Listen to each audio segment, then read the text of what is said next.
Good afternoon. I hope you enjoyed your lunch and you're ready to turn to panel 18 on the international economic law as legal ordering.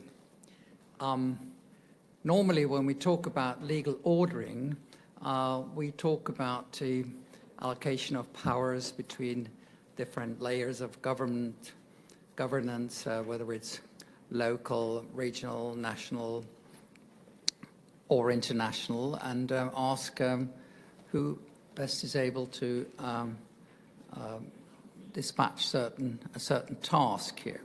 I was invited to chair this panel here, and I'm very happy to be here. My name is Thomas Cottier from the World Trade Institute, and I'm on the panel today.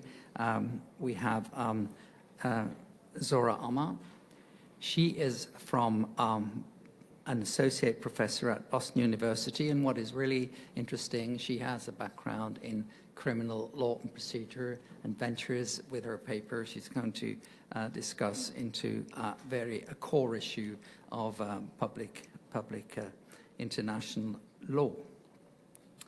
Harlan Cohen is professor of law at Fordham University. Next is Greg Messenger from Bristol University. And then at the other side of the table, Ntina Tzouvala from South Wales University, and also a fellow in Singapore, is it? When we prepared the panel, I found out and learned that basically what the panelists will do, three of them are questioning very basic assumptions of international law and international economic law in particular, raising the question of economic coercion on the one hand, and also the question of growth as an underlying concept here. So we're going to talk about these underlying issues first, and then we turn to Greg Messenger, who will talk about a more practical thing, which is the role of committees in the WTO in the lawmaking process here. So let me start off with giving the floor to Zohra Ahmed to introduce her paper, basically questioning fundamental issues like sovereignty and consent, and then we take it from there. Okay. Thank you so much to the panelists and to Professor Cottier for moderating us. So this panel, I think, is a really exciting opportunity to rethink the foundations of our fields. What goals do they advance, and are those goals defensible? What kinds of relationships does the law set up between states? And so here I'm going to be talking about the sovereign lending regime. How do states get money via the sovereign lending regime? And what are the social relations that mediate that access? And what I'm arguing is that compulsion is a key piece, in fact, the foundational ordering principle that shapes states' access to money. So one of the key methodological interventions I'm trying to make in my work is that the assumptions that our field makes about the field and, the assumptions that our field makes has far-reaching consequences for the way in which the world is ordered. And when it comes to the field of sovereign lending, we assume that the debt contract is necessary.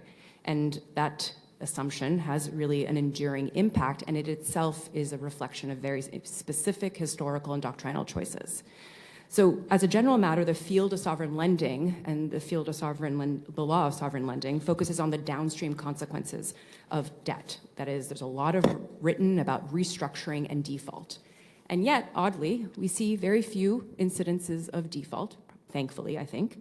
And at the same time, we see that debt distress is endemic. And within the law and within policy, debt distress tends to be perceived as a matter of irresponsible state decision-making, fiscal imprudence, not necessarily as a matter of a question of international governance, although it's clear that there are global dynamics at play. So one result is that we don't pay, I think, enough attention to what are the regulatory choices that lead states to lend in the first, to borrow in the first instance, excuse me. Why is debt so critical? And what is it about our system of economic governance that makes it critical yet produces chronic malaise? So there are three legal conditions that make the debt contract necessary that I wanted to put into view. The first is that our conception of sovereignty is empty. That is the formal conception of sovereignty. States do not come or not guaranteed with control over the means to guarantee their own survival, their own reproduction. Second, the international economic law is a fragmented field, and the diverse areas are not coordinated. So the generic macroeconomic account that is incorporated into the law is that states get money from raising taxes, tariffs, credit, and that these inputs are all sort of equally valid, equally important, but there's no coherence in the law to harmonize these different inputs. So for example, if there are distributional consequences with regards to how investment law is calibrated, that for example, if it tends to disadvantage states of the global south, there's no effort to change how the field of sovereign lending operates to make sure that states have access to funds in other ways. So there's no institutional effort to calibrate or harmonize the areas of law around a central principle. And then third, there's a historical legal condition that makes sovereign lending and credit so critical that I think is often put out of view, is that there were no reparations after decolonization. And this is notwithstanding very important efforts by many scholars, including Mohamed Bejawi, who was the architect for the new international economic order. And as a reporter to the International Law Commission proposed a set of ideas to show that the law of state succession actually granted states of the global south claims over property to which their people contributed to. And this was a proposal that was advanced and yet was obviously not enshrined into law. So these key regulatory choices make the sovereign lending regime necessary and acutely necessary for states of the global south and formerly colonized states. As a result, states are in a position of compulsion. That is, they're subservient to the market and they're subservient to creditors.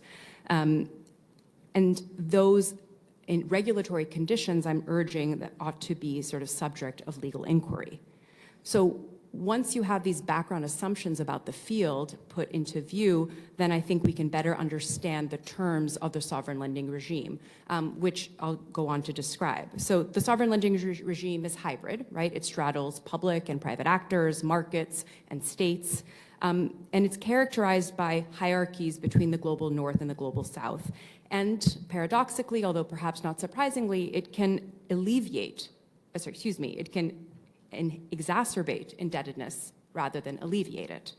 And so there are three key segments of the sovereign lending regime. First, there's the bond market, right? And it carves out two distinct tracks for states of the global south and states of the global north. So as a general matter, countries in Asia and Africa face interest rates at about 10%, whereas their growth rates are far lower than that. So that creates a situation of debt overhang and creates a system of unsustainable debt loads. The result is that the sovereign bond market cannot be the way that states finance themselves. It's too expensive. In fact, there's groups of states that are just entirely locked out of the sovereign bond market. And there are situations in which states engage in defensive lending, borrowing new loans to pay off old loans. So once the sovereign bond market is exhausted, states then turn to another creditor, and those are multilateral creditors, World Bank and the IMF. Now, critically, we know that the World Bank and IMF have not meaningfully expanded their balance sheets to keep up with the needs of the global south, which is why bilateral creditors, namely China, have gained such prominence in recent years. But we also know that the conditions upon which the money is provided can often be very counterproductive. This is particularly so for states that are prolonged users of IMF resources, like Senegal, Pakistan, and Egypt, right? The IMF's own internal evaluation office has found that prolonged use is associated with negative growth forecasts. And importantly as well, that the US is the most important actor in both the IMF and the World Bank, has often guided lending decisions to suit its own geopolitical interests as opposed to the technical advice of the staff within the IMF. While there are conditionalities for liquidity for the Global South, for the Global North, there's access to Federal Reserve swap lines, which are the smoothest and easiest access to funding. So you have a stratification with regards to liquidity access that the sovereign lending regime enshrines. And then the third stop on this rather circuitous journey is the bilateral lending, right? And today, of course, China is the most important bilateral lender, and the Belt and Road Initiative is its signature program. Now, of course, we know that this program is also characterized by concerns of debt distress. The contracts are secret for the most part, and the lending contracts themselves reflect geopolitical rivalry in that the clauses of the contract, that one of the clauses that the contracts contain is no Paris Club. And these are loans that are not meted out on concessional basis. There's evidence to suggest that this bad for a lot of the Belt and Road Initiative projects are bad for the environment, and there's an alarm, particularly in the United States, that's reached a fever pitch that the BRI is essentially debt trap diplomacy. The problem is that if there are concerns of coercion, is that the lending is initiated by the debtor countries, right? It's the debtor countries who are initiating these contracts. And notwithstanding the heated political rhetoric, if you look closer at the contracts, they're different in degree, but not in kind from other bilateral lending. Notwithstanding that, there is a real concern in certain geopolitically interesting places, such as Pakistan, that over time there could be a risk of coercion. And in fact, recently Pakistan agreed to surrender part of its territory in Balochistan to China for a military installation after years of having said no, but having said yes in a context where Pakistan desperately needed its loans to be rolled over. So there are four key observations I want to make about this hybrid field, the sovereign lending regime. It's fragmented and underregulated. The sovereign lending regime reproduces its own necessity because of unsustainable debt loads. There are different tracks for rich and poor countries, and there are opportunities for geopolitical gamesmanship at every turn. So what are the legal stakes then? When states avail themselves to credit and start this rather circuitous journey, they're starting from a position of compulsion. They're compelled to borrow. Domestic elites, who play a critical role here, reproduce this compulsion and precarity by avoiding alternatives to mobilizing resources, and they do so to avoid having to surrender their own wealth to mobilize alternative means of generating revenue. So if the fact is of compulsion, but the law, of course, requires consent, this puts us into a bit of a pickle. And critically, while I think states, we might say, all right, well, what if debtors can pit the different creditors against each other and negotiate something? Well, that would work if the creditors were truly substitutes for one another. But that's not the situation that you have here. It's one of complementarity, not of substitutes. You can't simply go to the World Bank and avoid going to China, right? Creditors have to go to stop at all the three segments that I described. Second, coercion is an endemic risk of this regime. When compulsion is not enough, creditor states will lean more heavily to extract some concessions from geopolitically important states. And so I think the sovereign lending regime is a very important area of scrutiny given the interest in economic coercion of recent years. But it's not that the Belt and Road Initiative is uniquely predatory or China is uniquely greedy. The source of that coercion is that states do not have control over the means of financing, which then creates the perfect conditions for dependency and domination. Thank you.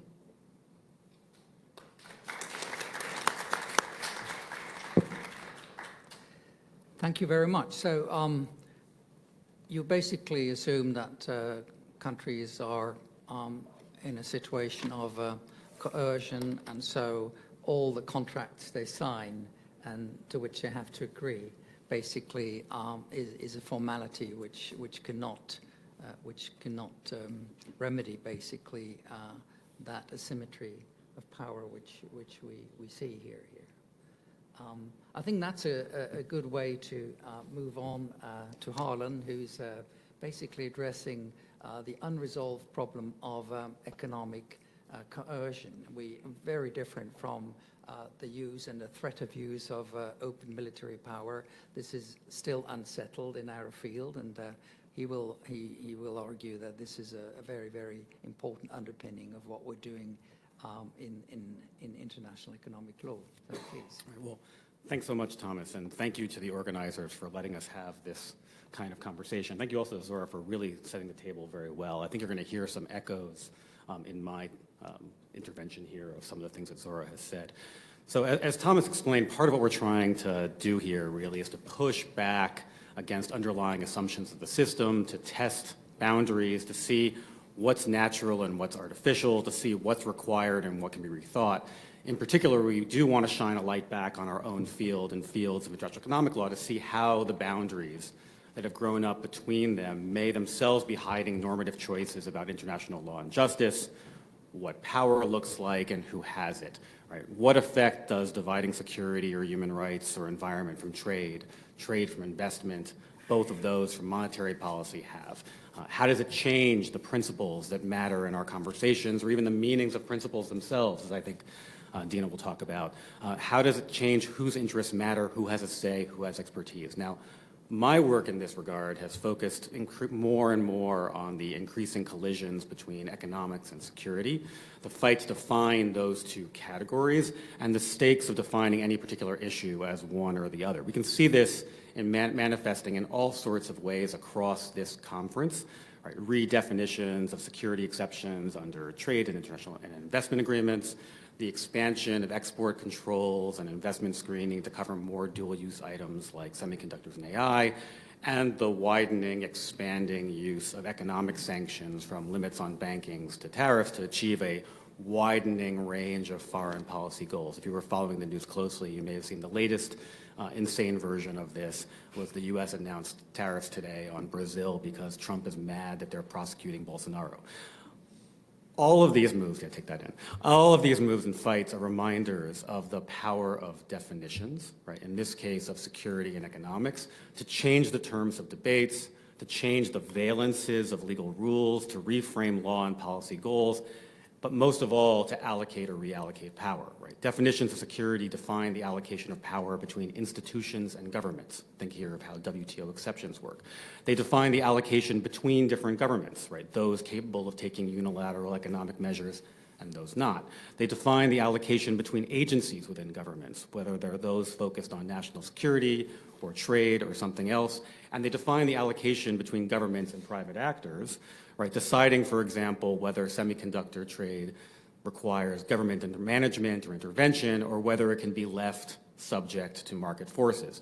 But in all of these debates, right, one key definition, one often forgotten, stands out, one that's already raised, and that keystone definition in all of these debates is the definition of unlawful coercion. Right? The centrality of this definition takes center stage now in the recently adopted European anti-coercion instrument, right, designed to respond to economic statecraft from China and the United States. Right, it justifies a shift from international economic law and its system of the WTO and WTO dispute settlement to the quicker, potentially more unilateral system of countermeasures of general public international law. And it does so by referencing the UN Friendly Relations Declaration and declaring certain economic threats to be prohibited coercion under international law. Given the trends that we were just talking about towards geoeconomics or economic statecraft, right, this all seems very much of the moment. But it's actually a reminder of arguments past, right? So the anti-coercion instrument, its reference to the Friendly Relations Declaration, that's a reminder that economic coercion was encoded there as unlawful intervention because developing states fought for it. And it's a reminder that that fight was just one part of a much longer, much broader one that spanned the post-war era between developing and developed states, debates that were over the UN Charter's prohibition on the use of force, debates over the Vienna Convention on the law of treaties and the notion of coerced treaties, debates over the definition of aggression, and debates over the new international economic order.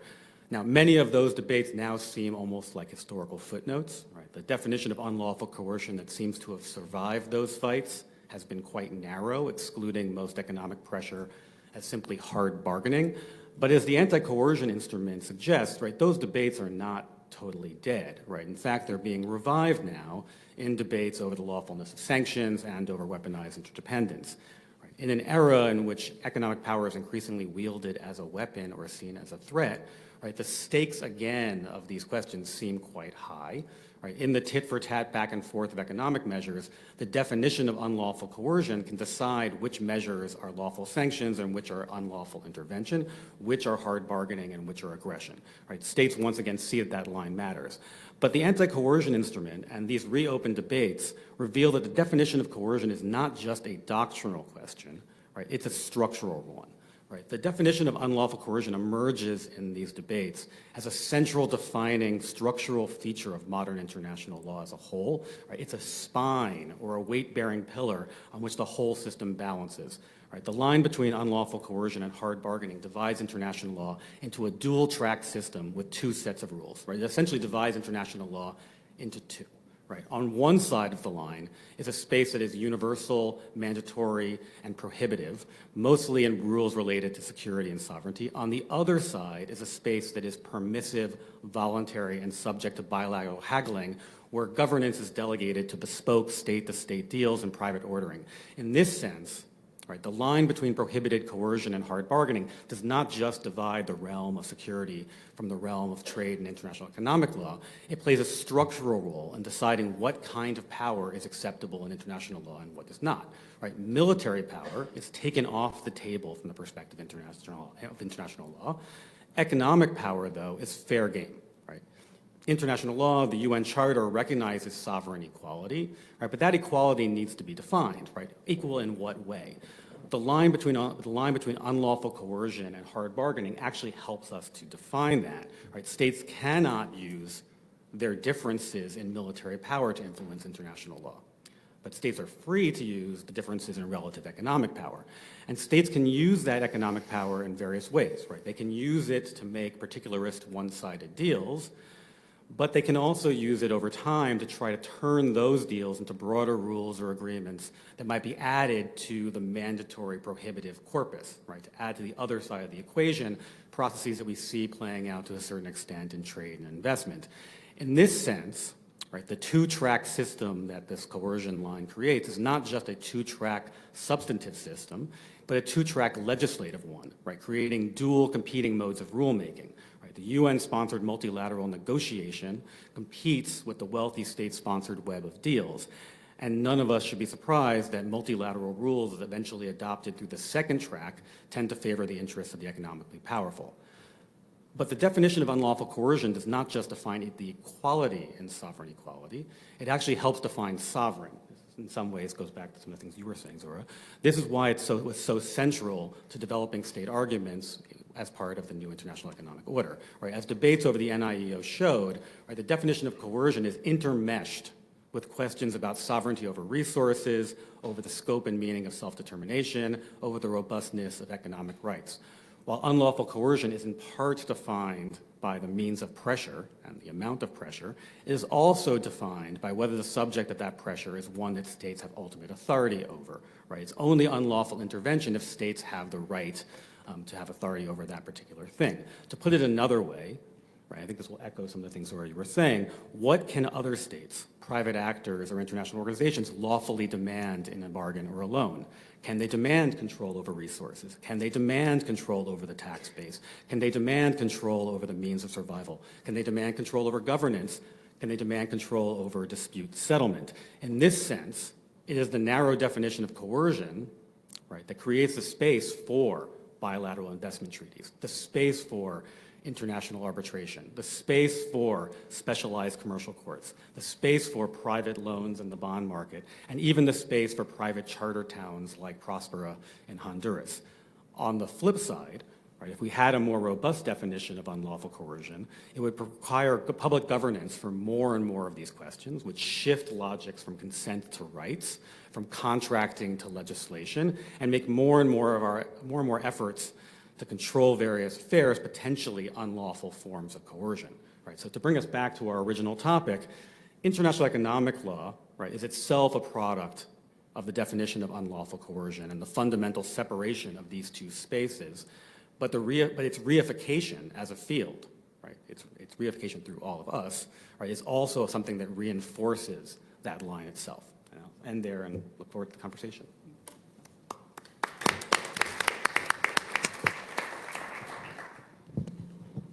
Thank you very much. So to test this, just using two practical examples, I'm referring to the U.S.-Ukraine Resources Agreement, which was imposed, in my view. Is that, on which side? Is that hard bargaining or is that coercion?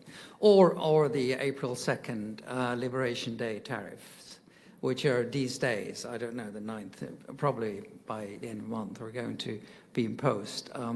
Is that on the other one or the other side here? And what I learned clearly today is that you know, sovereignty is a formal concept. It doesn't help us, and equally is consent. So we have to work on checks on the powerful, not on the weak.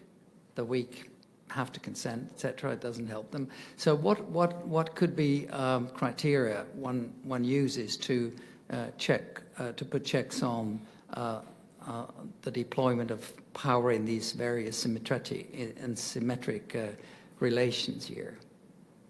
But I wonder whether you want to comment on these recent examples here, because I think they are, to me, they're at least on the limit of things. And sure, and I think this will continue to come up as we have this conversation. I mean, I think that from a doctrinal standpoint, we have a very hard time answering that question, right? Because I think that our current doctrine doesn't really tell us whether it's unlawful coercion. It gives us the ability to say, if we are unhappy with it, right, that it is unlawful coercion. If we want to claim that it is not illegal, we say no, in fact, it's hard bargaining. I think that this shows the extent, first, that the extent to which this line plays a fundamental role, and the stakes are very, very high, but also the extent to which the current doctrine doesn't really do what we need to do in order to actually resolve those states, right? In some sense, we need to focus much more on this line as a fundamental ordering matter so that we have a better way of understanding what's on one line or the other. We can talk a little bit more about what might be tools we might develop to do that, but I'm not sure that the current doctrine has that, mostly because we've just sort of assumed that things are sort of on one side of the line or the other, as opposed to really paying attention to how that line is defined. I wonder what you, just pick your brains. I'm working on a theory on transnational federalism. Their autonomy is great, of great importance. You know, it's the autonomy of the individual all the way to the autonomy of local authorities and regional and national and supranational and even global institutions. So if that's a starting point, you have to protect that autonomy. And I wonder whether we could call this respect. No, respect. I think respect is something you exercise towards somebody else. Okay, and it also implies some restraint, I think. So, but these are things which have not been developed. But I think we need to work on substantive criteria to contain the deployment of this kind of power here. And going back to Zohra's point, I think it really shows the extent to which we need to be working on the sovereignty side, filling that empty bucket, as much as we need to be working on the international economic law side, right? So we need to have a better understanding of what counts as sovereignty before we can really understand kind of where that coercion line would be, in a similar way to the way you're discussing about autonomy. The problem with sovereignty is that basically you can always, you know, reflect, do I want to enter into an agreement or not? But when I enter into agreement, it's agreed and I limit my sovereignty. You know, it's like if I own a house and I rent it out, I cannot use it myself, but I have other benefits, but I limit my own sovereignty. So so it's a formal concept, and we don't really get at the real issues that way, in my view. So I don't want to steal time from Ntina or Greg, but just to get at this, I mean, one thing we could think about here is we have a notion in international law of essentially sovereign functions, essentially sovereign functions, we might want to develop that concept more to understand what things can't be bargained away, right? So we say that sovereignty allows you to bargain away everything you want, but we know that that's actually not true in the individual context, right? We don't allow individuals to bargain away anything. In a similar way, we need to be having the conversation of what might states not be allowed to bargain away. Yeah. So that's a big issue. And there's another second big issue. And I'd like to move on to Ntina. She's essentially questioning the underpinning of growth, of course, which classical economics consider to be an essential pillar of the international system, of the trading system. And we have been operating on that. And I think it's interesting to explore the relationship of growth theory to international economic law. So please, the floor is yours. Thank you, and thanks to Harlan and to Zohra for laying the groundwork for a lot of the things I'm going to talk about. And as Harlan said a few moments ago, we thought about this panel as an opportunity to think perhaps if one agrees that international economic law is going through some type of crisis. I don't think that's such a big leap of faith to ask from you to do.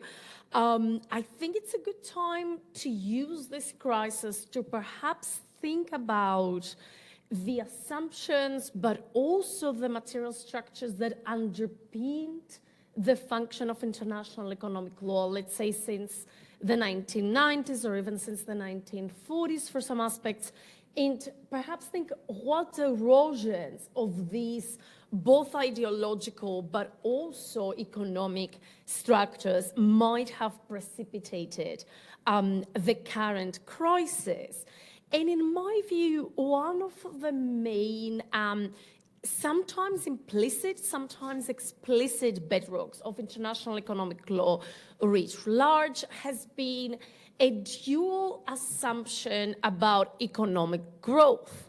The first part, paradoxically, is the one that has been most noticed and many more critiqued, which is that growth is desirable, right? That growth is the way through which we can solve a number of social ills, including, of course, poverty. And as I alluded to a moment ago, a number of especially critical scholars or in political economy, the growth scholars have been critiquing this assumption, especially from an ecological sustainability perspective. I'm less interested in that, and I'm more interested in something that I think is even more fundamental about international economic law, which is the idea that growth is fundamentally achievable, right? That it is something that the global economic system, it's an accurate description of how global political economy works, and that international economic law can play a role in accelerating it, it can play a role in sustaining it, or it can play a role in distributing it differentially, let's say towards different industries or towards different groups of states. But fundamentally, international economic law has not itself set for itself an unachievable goal, right? Growth is happening. And we can see that as an assumption. Very often, I would say it's an unspoken assumption, but I think we get quite close to it being a spoken assumption in various parts of international economic law. The preamble of GATT does not mention growth explicitly, but basically it describes it in detail. It says, with a view to raising standards of living, ensuring full employment, and a large and steadily growing volume of real income and effective demand, developing the full use of resources of the world, and expanding the production and exchange of goods. This is just a very wordy way of saying we're working towards growth.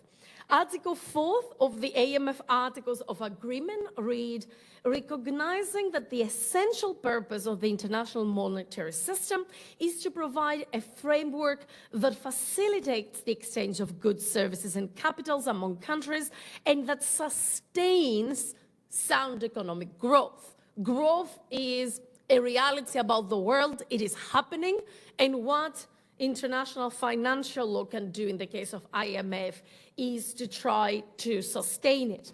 And we can find this, I would say, even well outside international economic law, right? If you go and read the International Covenant of Economic, Social, and Cultural Rights, they equally embody this idea, not just that growth is desirable, but that growth is happening and that it will continue to happen.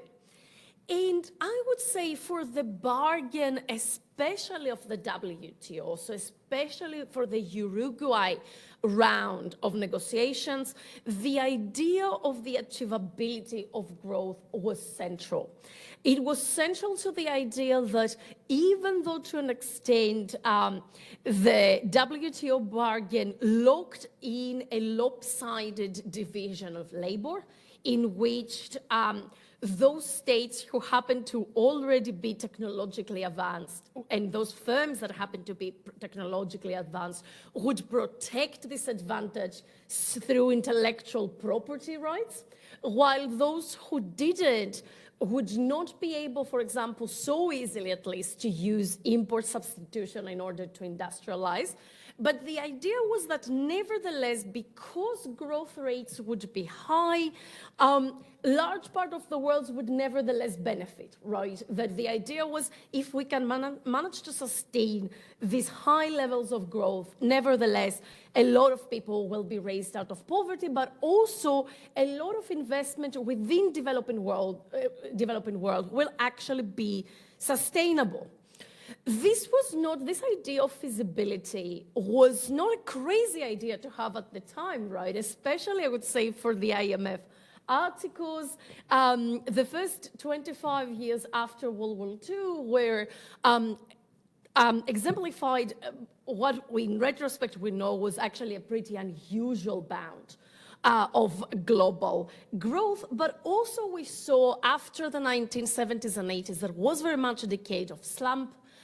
We saw a second round of very rapid economic growth between mid to late 90s and 2008, where basically, especially with the entrance of China in the global capitalist market, we saw extremely high rates, both of growth, but also of investment and of profitable investment.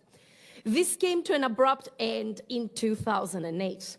Growth has remained consistently anemic, both globally and nationally, especially in developed states, but not only, notably Chinese economic slowdown is an example here. So besides 2021, where we saw obviously a spike of growth because of the post-COVID open-ups in the world, global economic growth has hovered around, and I would say, below 3%, right? That is in contrast to 4.5 between the late 90s and 2008, in contrast to probably more than 5% in the first 25 years of the post-World War II period.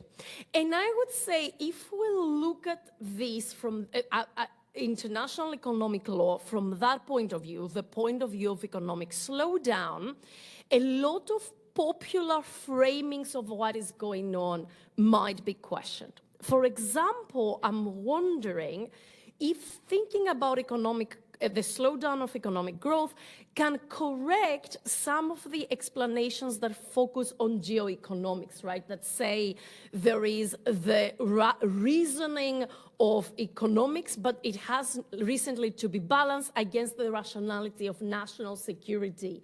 That is a much more zero-sum game.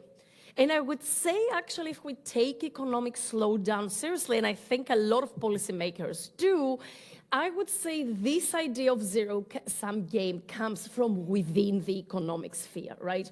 Because in an environment of very anemic growth, it is not an unreasonable conclusion to draw that basically everybody else's advantage is your own disadvantage, right? That the only way you can gain from the global economy is through stealing from your neighbor or through preventing your neighbor from having economic breakthroughs, technological breakthroughs, et cetera, et cetera.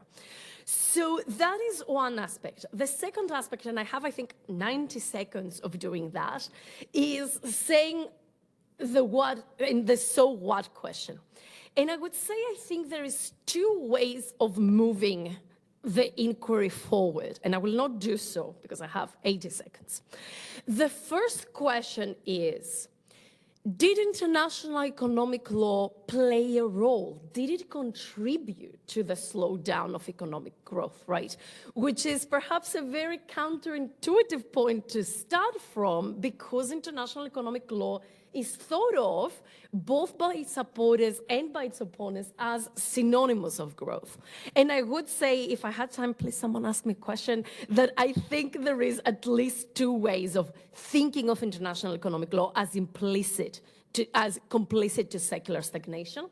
And the second question, I think it's a much less academic and much more policy design question, which is, if low growth is here to stay, if this is now how global political economy works, how would international economic law be reformed in order to actually ameliorate or smoothen out some of the zero-sum mentality while also contributing to human flourishing? And I think I'm going to stop now, and thank you for your time.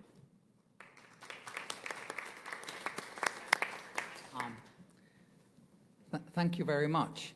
I think it's quite clear that growth was one of the main goals of the post-war order, and I think you rightly said that trade and economic cooperation has lifted a lot of people out of poverty. I was quite struck that you wouldn't talk about sustainability, because ever since the Club of Rome and ever since the Brundtland Report, sustainability has been the main opponent to growth theories, and led to discussions on qualitative growth or triggered movements of a recycling economy here.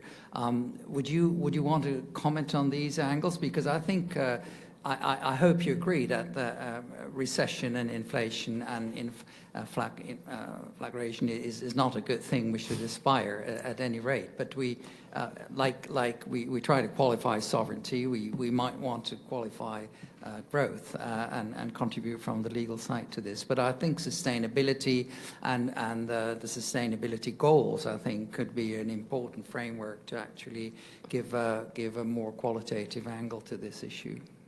Thank you. Yes, you're absolutely right. And as I said in the beginning, there's also an even further critique, which is the full critique of degrowth, right? Not even sustainable development, but that we need to degrowth certain aspects of the economy.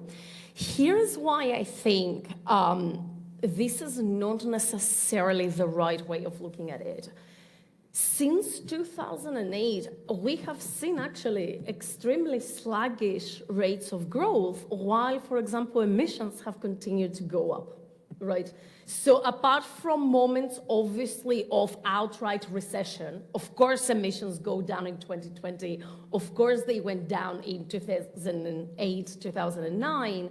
But it is absolutely, not just theoretically compatible, empirically observable that for the last almost now 20 years, we had both low growth and high emissions. So I don't necessarily think that this is exactly that we should give up on growth because of the emissions, because I do think the relationship between the two is not linear.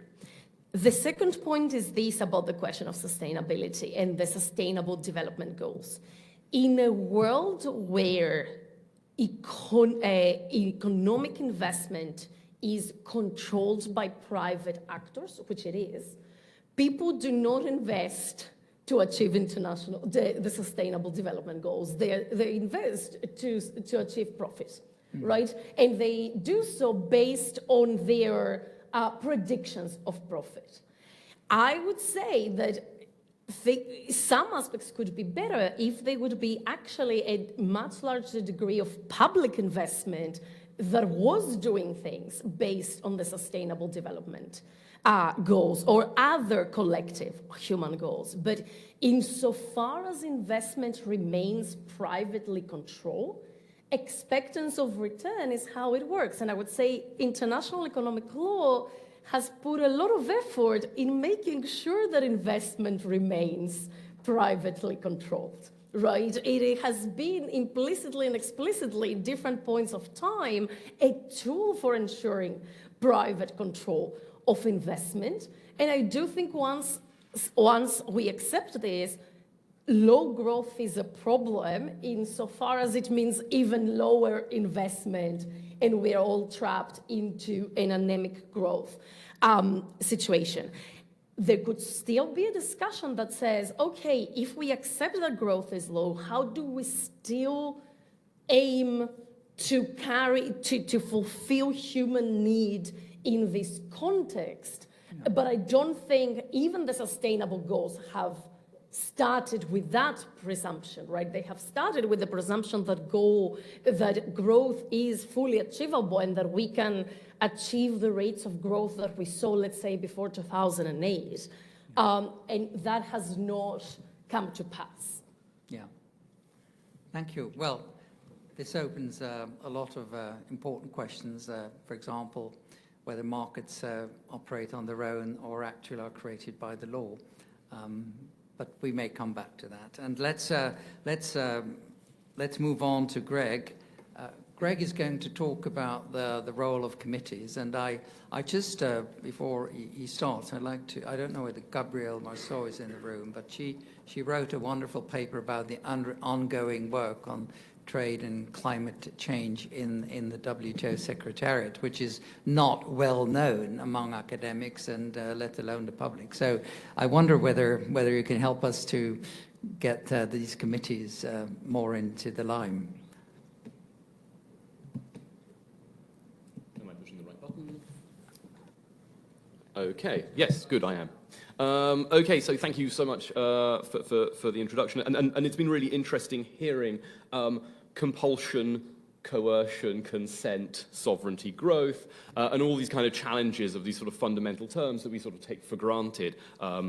Full disclosure, I'm a Bourdieusian by sort of methodological bent, so anything that pushes against what we would refer to as doxa, I'm all for, and this is extremely welcome. I'm going to effectively do sort of three things. I'm going to tell a story, I'm going to point out the problems with the story, and then I'm going to explain why I think economic diplomacy and a bit what that is, and why that actually is quite a useful way of thinking about what we do.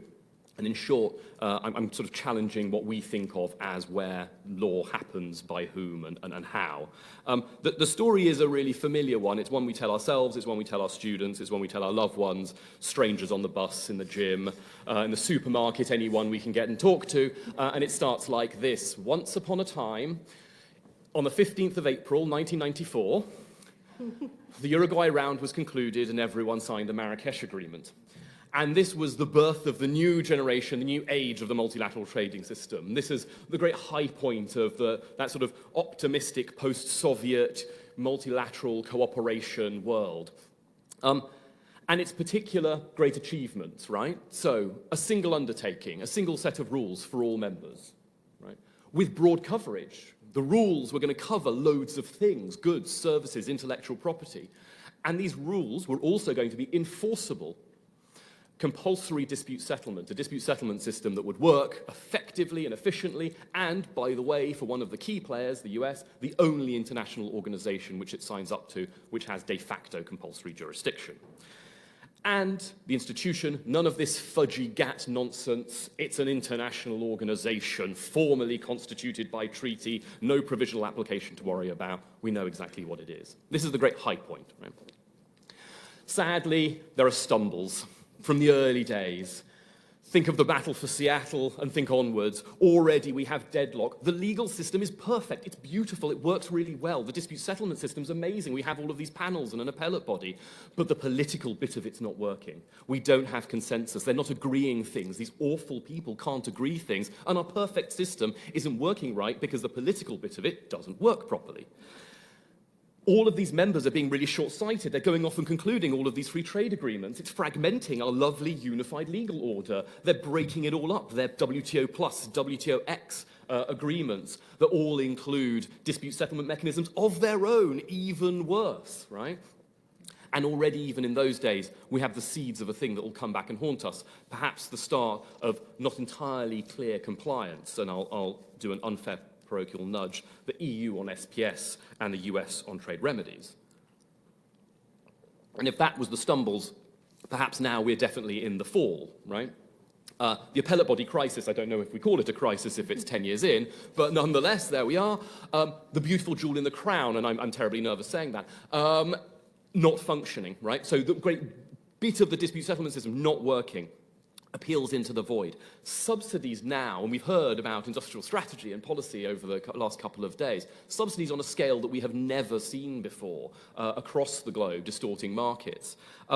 Increasing frustration with a lack of movement in a multilateral space and increasing unilateralism. And I'll look to the EU deforestation regulation, the carbon border adjustment mechanism, pushing the limits of what is able to happen or not in this beautiful, wonderful, perfect multilateral system.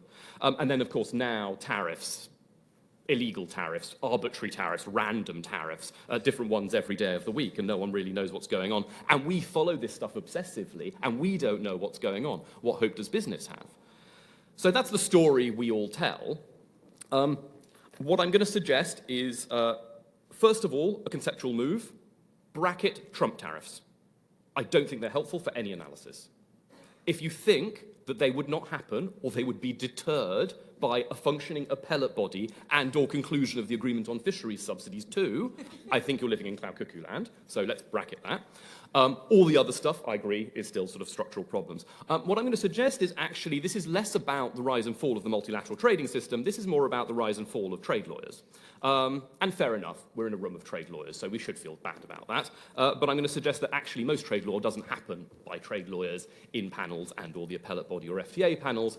It happens by diplomats and officials through the process of economic diplomacy. And by economic diplomacy, I mean the pursuit of national interests through institutions of trade and economic coordination. And in that context, I mean institutions in a sociological context rather than the formal legal state. So essentially social spaces where we interact with each other. So what do I mean by this then? Well, I think we have to look beyond the rules, how they're applied and where they're applied, and be a bit more imaginative. So for example, dispute settlement. WTO dispute settlement is broken, it's not functioning. Okay. Which is the golden child of all the WTO committees? The one everyone looks to for best practice, the Technical Barriers to Trade Committee.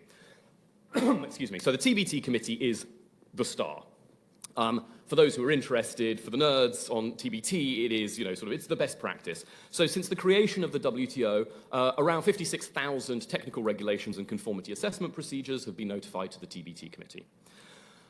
Around 850 specific trade concerns have been raised in the committee. So this is where, for those not familiar with the process, essentially a member says, we have some concerns with this, say, technical regulation or conformity assessment procedure, and it might be a request for further information with a somewhat menacing glance, or it'll be a concern, for example, look, we're very keen on this, and we fully agree with your objectives here, for example, reducing obesity with public health warning labels on your monstrously unhealthy processed foods. However, we just think that there's maybe a less trade restrictive measure reasonably available to you that you might want to consider. Does that sound familiar? They're echoing language of the TBT agreement. Of those 850 specific trade concerns, we have 57 disputes initiated and 11 reports. Those 11 reports are what we teach ad nauseum to our students until they hate us and don't want to do trade law anymore. What I'm going to suggest is dispute settlement does not happen at the 11 reports. Dispute settlement happens at the 850. Indeed, before the 850, if something even goes on the agenda, that is already an engagement. You discuss with your partner, that's your first escalation. By the way, we've been trying to do this through our embassies, our consulates, our missions, our delegations. You're not budging. We're going to move things up. We're going to ramp it up a notch. It's going on the agenda of the committee. More often than not, they adjust things. Now, that's not because they suddenly back down because they're panicked. Usually, it's a considerably more mundane reason, which is no one senior enough has had this on their desk to sign off on it. And by escalating it, you pump it up the ladder of ministry seniority, and someone who's a bit more senior can then go, oh, yeah, fine, just adjust this, take it away, it's fine. But this is essentially what happens. So within the TBT committee, and I say within the committee, of course, committee meetings themselves, as many will be familiar, they are largely rote formal statements, prepared statements, right? The days of, no, we do have the committee meeting in informal mode, not formal mode, where it is a bit more of a discussion, but in formal mode it is sort of prepared statements. That is not to say it's unimportant. Deciding what you're going to say, preparing all of it, then saying it out publicly, that's a wedding, right? Doesn't mean it's not important. It just means that you're not naturally doing it all ad hoc on the moment. But that's perfectly fine. That is what the committee meeting does. And like a wedding, all the work is afterwards. So essentially what happens is exactly this. And this is actually where these disputes are increasingly resolved. And the WTO is a very, very busy place. I appreciate law firms are fleeing Geneva like nobody's business, but actually it is a very busy space. If you look at, we've heard already, JSI's left, right and centre, all the plurilateral efforts, but not just that. In terms of rule development, we think of, again, very, very unfashionable or unsexy sounding, the guidelines on conformity assessment procedures adopted by the TBT committee last year. Conformity assessment procedures, by the way, are economically as important to businesses as technical regulations are. We just don't talk about them so much because there's less case law. That's the issue. So we have both dispute settlement, we have rule elaboration, we have rule development, and it's not just that, we also have pushing the boundaries of the sorts of things we want to even discuss. So in terms of climate, it's an interesting example. You look at not just the formal committees, but the other bodies that now exist, so structured discussions, the structured discussions on trade, environment, sustainable development, the TESD discussions. Look at the really interesting work of, and I'll be apologies for this, but the UK put forward technical papers on value chain analysis in environmental goods and services. That's INF TESSDW23, if you're interested. Which sets out exactly how you might go about resolving market access barriers. Does this sound familiar? This is what the rules are meant to be doing. This is what compliance is meant to be all about. This is what the rules are meant to be about. And yet this is all happening through process of economic diplomacy. I'm conscious of the time, so I'm going to wrap up. But just to say the conclusions for now, when we think about rulemaking, when we think about rule elaboration, when we think about interpretation, dispute settlement, enforcement, monitoring compliance, and in securing compliance, panels and the appellate body aren't where it's happening. I would argue it's never really where most of it's happened anyway, not to say they're not important, but that actually the bulk of the action is and continues to be through the work of officials in the practice of economic diplomacy. That has some insights for the sorts of things we can do in the institution, but I'll leave that for later. I'm not finished now.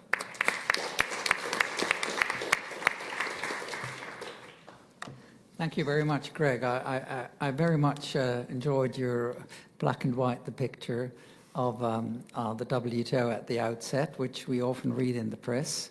And we read less so on the work of committees because that's sort of dull and technical.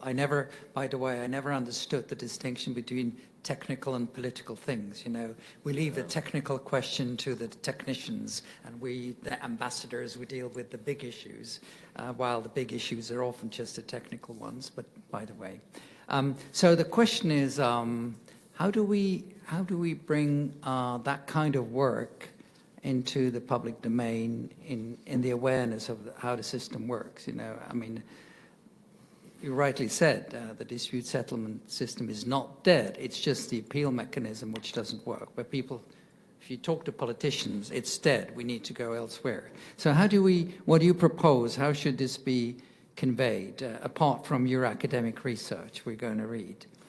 So maybe this is sort of Brexit PTSD. I'm a bit nervous about getting people publicly to engage too much on trade policy, because the way they interpret it and then apply it sort of seems slightly worrying sometimes. But I think there is a case to be made, and specifically a case for the institution that isn't being made. And it's not to say the institution is perfect. It has mountains of issues and problems. What I would say is it's really important to make clear what benefits are coming from the work of those committees. If it's in vanilla market access terms, every month something comes through engagements in Geneva, in the UK context for British business, for example, but also achievements in other spaces. it's also, and we've been talking about kind of North-South relations, it's really interesting that it is genuinely, in spite of the power asymmetries, it is not an institution where developing country partners do not feel ownership, right? You speak to a part of a project I'm working on, Ntina and I were talking about beforehand, involves in interviewing officials and delegates and ambassadors in Geneva, and then also in capitals, and we're on about 78 of them now. And it's so interesting the way that developing country delegates are the first to say, use the language some of you may be familiar with, in this house we do X, Y, and Z, right? That sense of ownership of the institution. And it plays an important role. So there's work that's been done on the negotiations of the fisheries subsidies agreement, the first one. Stephanie Rickard did a nice piece on, and we know anecdotally, on the influence of the ACP coalition in terms of really shaping the negotiating text that was agreed at AFS1, and we know they were the final holdout, so had a real sort of influence on a lot of that stuff. It really plays against the expectations of the power play normally, and it's more about claims to authority. And I think there's a lot of that can be made. Unfortunately, that's not it's not a thing that tends to be in the press or the media. I think there's a lot can be done in terms of academics working particularly with officials and so on to support that work. But I think making the case is difficult because I think bandwidth is limited. Yeah. But, Well, you definitely should talk to the communications people in Geneva. I think would be good. So I'd like to open the floor, and I propose to group your questions accordingly. So let us first talk about sovereignty, consent, coercion, and then move on to the growth issue, and then to finally to the committee work here. Lauren.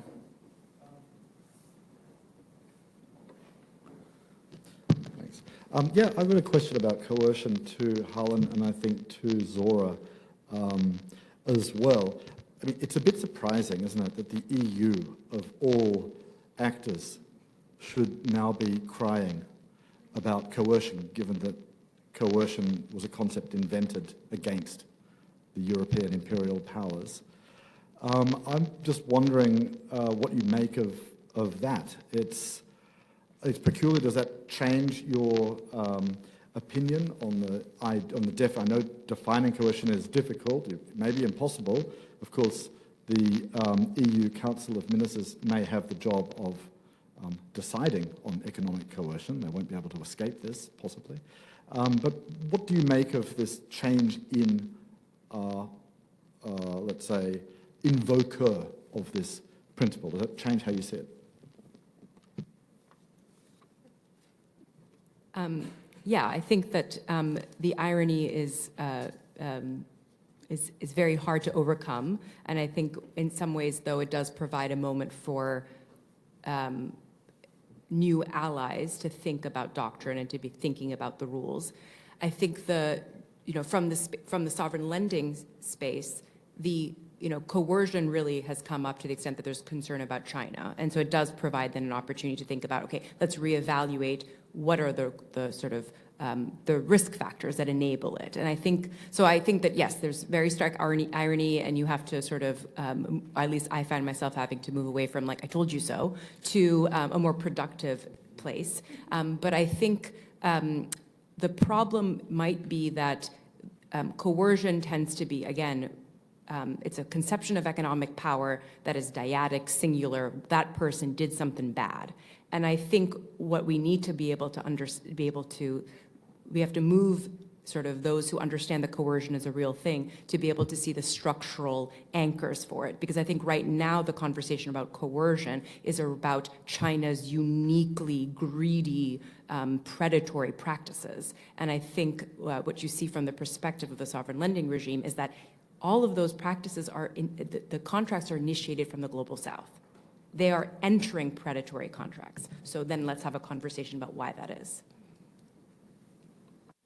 So thanks, Zohra, and thanks, Lauren. So it's interesting. I think, that irony is something that I actually used to open up my most recent paper. So I'll take this as an opportunity to just sort of plug the international order, international law, and the definition of security, soon to appear in the Michigan Journal of International Law, which kind of deals with these questions. But I think two things that we should take from this. So one, I mean, obviously, right, it shows us the extent to which these are not obvious positions that exist kind of in the ether, they are enmeshed with power, right? So to the extent to which the EU used to once might have taken a different position and now is taking another one, we should be seeing the extent to which all of these positions were always, in many ways, determined by who would get power based on what kinds of definitions we had. But more deeply, what I think it kind of reveals is the extent to which international law and international order are deeply enmeshed, right? And that the international order is itself kind of an interpretive institution. And what you see is that when the international order was sort of just coming together, right, these questions were very much things to fight over, right? And there was room in the 40s, 50s, and 60s to fight over these questions. As the order solidifies around the global north after the global debt crises, right, you start to see how, in fact, now the definition seems obvious, but it's the definition that was wanted by those developed states, including the EU, who would definitely be advantaged by that particular definition. What the changes in these positions reveal, right, is the ways in which a changing political power order put pressure on interpretation, right? So now that the EU and the United States and others seem to be looking at the world and saying, I'm not sure what the global pecking order is, they're looking at all of these different interpretive questions in international law, all of these definitions that might have once seemed like they were stable, and rethinking them and wondering, you know, maybe we need to reopen that question as to what economic coercion is. I think that actually puts a lot of responsibility on us, right? So the international lawyers and the academics in the room who are thinking about this, to realize that these are not just academic debates about the meaning of a term that can be resolved in some sort of philosophical way. They are, in fact, debates over who will have power in the system to come, and we shouldn't just take them for granted, right? We need to actually think about, okay, what will be the power allocating features of any particular definition that we adopt going forward? Just to jump in quickly, I mean, it's really interesting because we have one example, and it kind of goes to sort of Zohra's sort of presentation, which is we never, you know, do you remember it was all the Argentina investment disputes? Oh, it's because they're irresponsible Latinos, and you know, and then suddenly the financial, actually, particularly in the Eurozone, the issue, and then suddenly prudential carve-outs in all of the services commitments for financial services started appearing in all of the EU FTAs. And suddenly it was this panic, table it quickly, this stuff has to go through, because it turns out it's not just Argentina that does this. And it goes exactly that sort of prudential carve-out and the imprudence and the irresponsibility and that narrative, which is so dominant, and how it suddenly shifts and we suddenly turn around to be, we're being prudential, that's why. It's a structural problem. Yeah, exactly.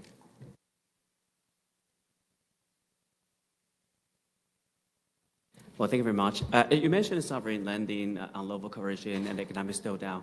So do you think this development will increase the global South's dependency on the global North, or could they strengthen alliances among global South countries? And how can developing countries or even smaller countries can address these challenges through economic diplomacy, or perhaps more importantly, IEL, international economic law? Thank you. Can you add your question too?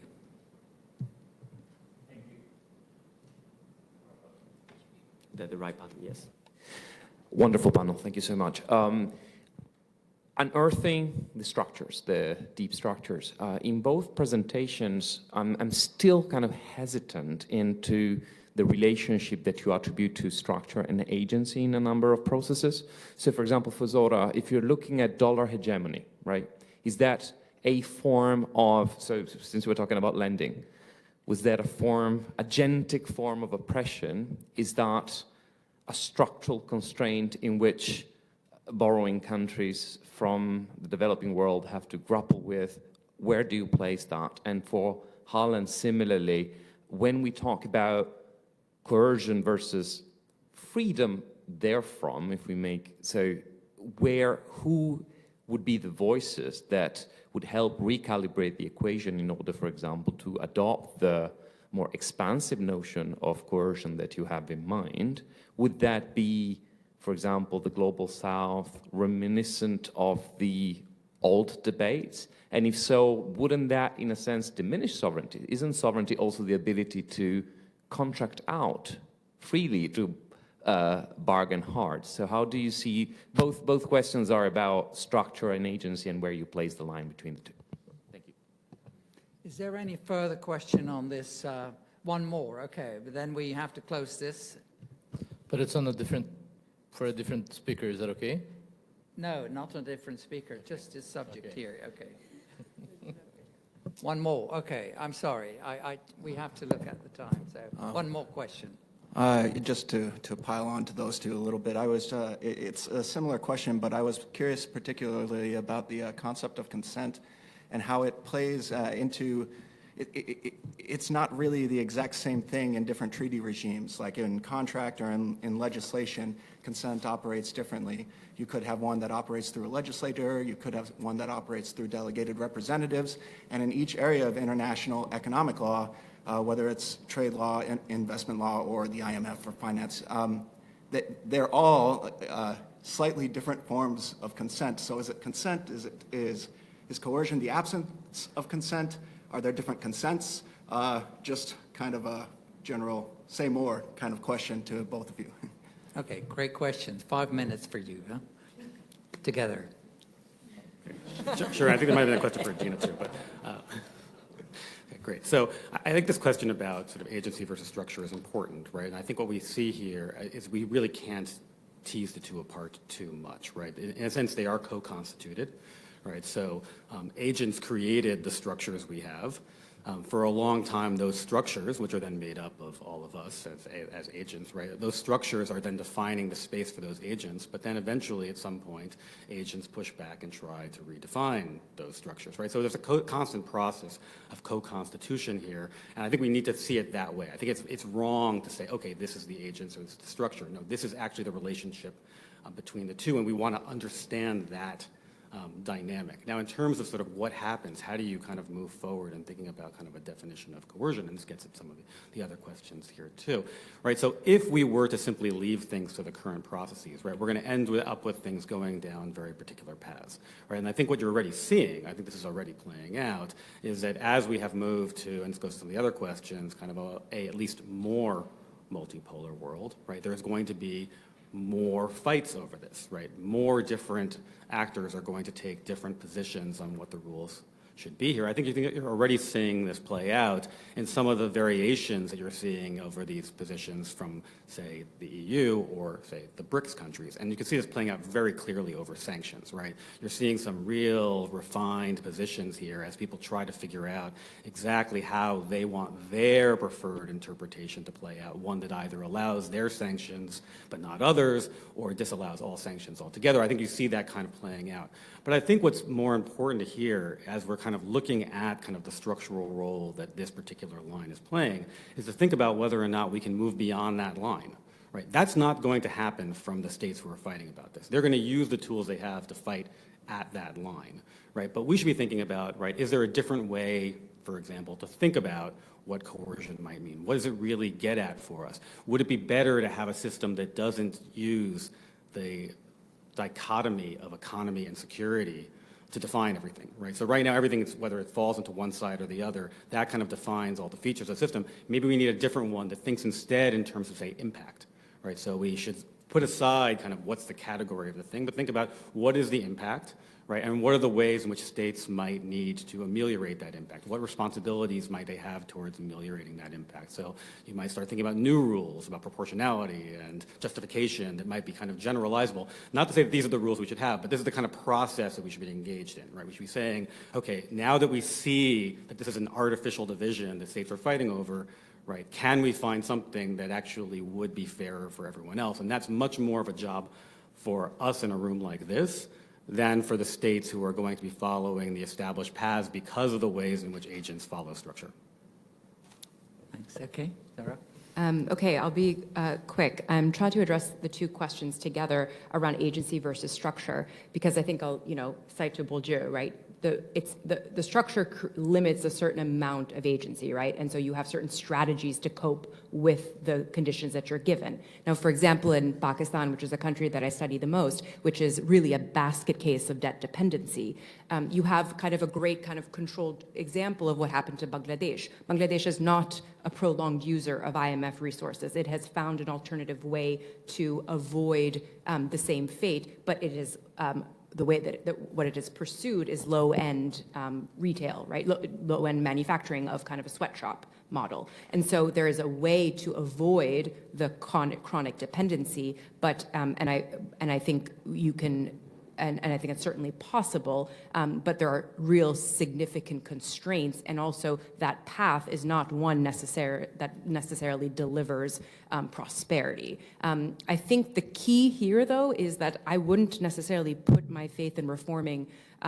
international financial institutions at this moment, given how difficult it is. I think the solution to this problem really lies in breaking the stranglehold that domestic elites have in creating a political economy that courts external credit infusions again and again and again. And that really is necessary to create alternative modes of mobilizing resources. As to the question about consent, I sort of think about compulsion, consent, and coercion, sort of three different concepts.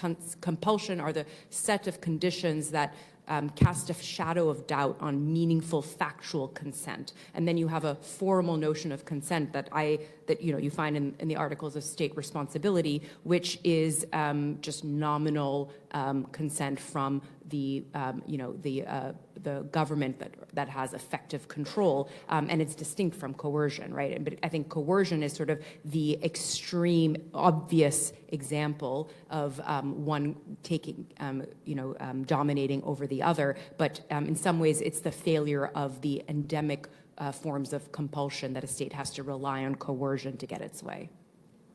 Thank you. Let's move to the growth issue. Questions on growth and international economic law? Yes, please. One. Is there another one? Or please go ahead. Yes, two. Tim Ellemann from the EUI. Thank you so much for this uniquely enriching panel. My question is, so the German sociologist Hartmut Rosa, who writes in his theory on social acceleration, that today people are no longer feeling that growth and acceleration serves to improve make the world a better place, but rather to avoid economic crises or to be left behind in global competition. And so he argues that the motivator isn't actually in front of us anymore, it's behind us. And he has this picture of the escalator that you walk on, but from the wrong side. So if you stop moving or you stop growing, then you're automatically going backwards. Do you think this is, because he develops this theory in the late modern Western societies, do you think this theory is also accurate in describing how we conceptualize international trade today? And if so, is it just a disillusion within a sociological group, or is there some underlying materiality actually shifting? Okay. Your question, please. Ntina, I was wondering if you would say more you said there were two ways of going forward, right? And on the first one you said, did international economic law contribute? And something I'm curious about is, in combination with Greg's wonderful story about what we used to say back in 1994, right? From 94 until 2008, it was doing pretty all right. And so in terms of like causal explanations for international economic law's role in stagnation or these slowdowns, how do you explain that, what happened in 2008? And in general, please say more. Terrible thing to tell me. Turn that off.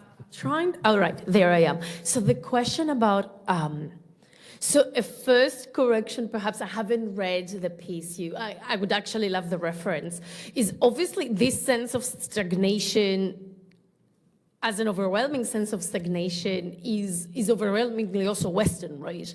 People in China up until 5 years ago did not feel that growth was behind them. And I'm saying that because I do think it's important to have in mind the unequal rates in which this has unfolded, right? So my point is, I think this malaise that you're describing is a response to a real thing. I don't think that it is simply a sort of like affective or discursive aspect.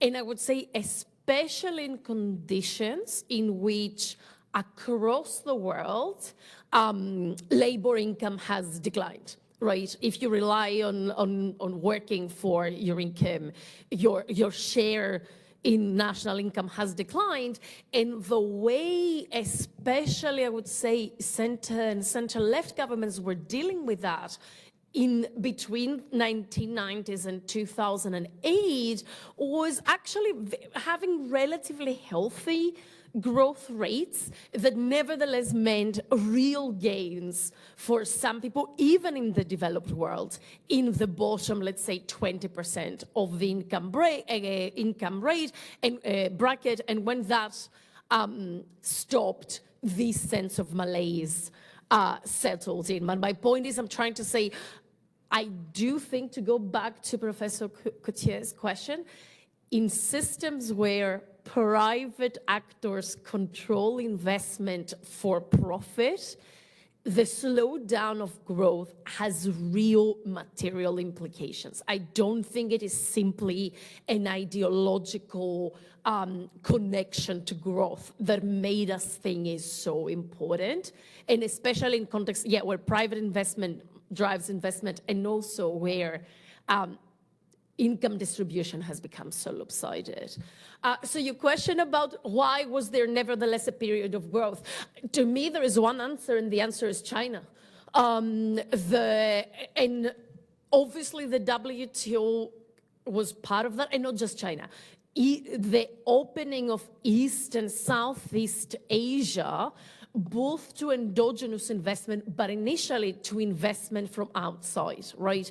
It created an opportunity of very high levels of investment, and especially in investment, in very high intensity initial investment, because these places were not industrialized, so they had to be industrialized, which means you have to have fixed capital investment.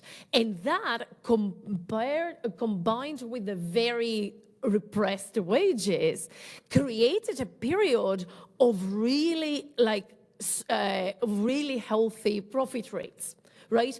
Obviously, it all came to a head in 2008, and obviously with China, it persisted, but it persisted partly because the very unique role the state plays in Chinese capitalism, right? But we see that even in China, it is clear that growth is slowing down, including creating, my understanding is, some of this sense of discontent due to the the conditions of life have stopped getting better, which was such a central part of the social contract, right, between the Chinese Communist Party and its citizens. I ask a follow-up that might tie into Zohra's, or you want to cut me off? During the break. All right. We have about five minutes over time because we were not allowed to start in time. So please, one more question. Can I ask my question, please? I was trying to. I've been trying to. Oh, sorry. Okay. So I had a question to Greg. I thought it was really interesting, the story you were telling. It's now on him, yeah. You have a question for Greg? Yes. Yeah, yes. that's right. That's why. Okay, but you're not looking at me. That's it. Okay, so and my question to you is, how you're telling now we should look at the work of this committee to see where dispute settlement is taking place. My question to you, this is not new, so you had trade concerns before, right? So my question then is, how different do these, dispute settlement operate when you have an unfunctional, dispute settlement system?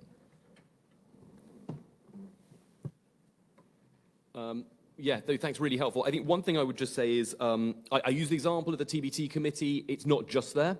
It's also what happens in the vast overseas networks of all WTO members and their embassies, consulates, missions, delegations, and so on. And it's also not just at the WTO. So one of the things is if you shift the analysis and you focus on those actors, you look at how they work across these institutions that legally we separate out. So an example of that would be the UK currently has an issue with Peru over a discriminatory tax over PISCO.